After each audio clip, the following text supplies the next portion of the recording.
didn't trust that God had a plan for my life. I thought that he had just made a mistake or something. So I decided to do things on my own. Basketball tryouts were coming, and I was pretty nervous, so I just took pain pills to, make the pain go away, of course. And I just had to ice it after every single practice. But then I got lucky or something, but I was one of 3 sophomores who made the JV team for our basketball team.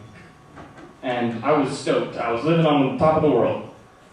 But then God decided to, kind of hold the reins back a little bit. I remember one time Pastor Mitch said that God's kind of like our master, and we're like dogs on a leash, and when we get too far away from him, he gives us gentle tugs back. Be quiet, Sarah. Sorry.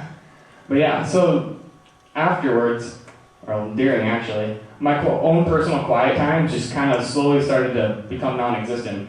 I didn't need to talk to God. I had it all figured out, My back was feeling pretty decent, and so, why talk to God? Why pray? Why read my Bible? I didn't need him.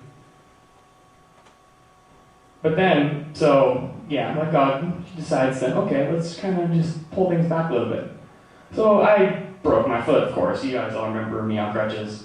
So there goes the rest of the season. There goes the vacation to San Diego. There goes the vacation with my friend I've been planning for 3 months. There goes everything, all my privileges I've taken advantage of.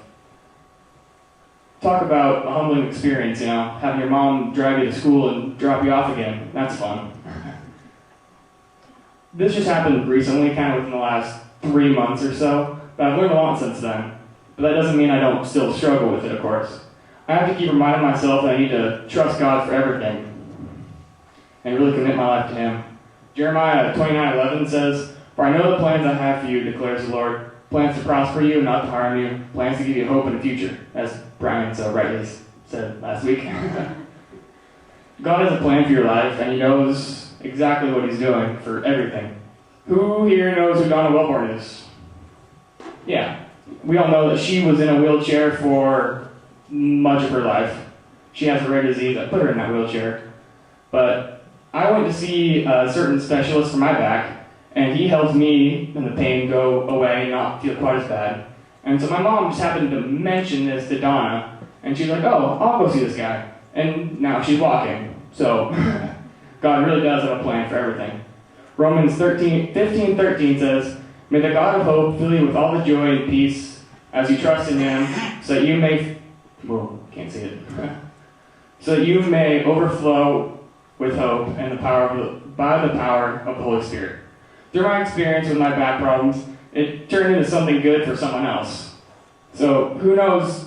Wait, just kidding. I already said that.